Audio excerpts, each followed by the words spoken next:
Amayeri yagufasha gukundwa n'umuntu uwo ari we wese.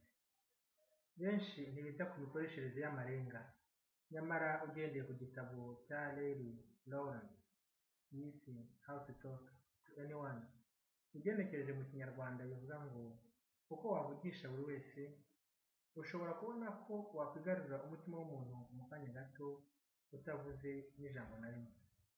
Hagendewe ku bivugwa mu gitabo cya Lawrence, dore amwe mu marenga wakoresha ugatuma umuntu agukunda byihuse. Icya mbere, inseko nziza. Uyu mugabo agaragaza ko atari byiza gusekera umuntu ukimusubiza ako kanya, kuko iyo ubikoze bishobora guha amahirwe n'abandi ari aho bakamenya icyo ugambiriye. Uburyo bwiza bwo gutwara umuntu ukoresheje inseko ni ukwitonda, ukamureba amaso nk'isegonda, hanyuma ukamureba amaso nawe ntataha umucyo, hanyuma ukareka amaso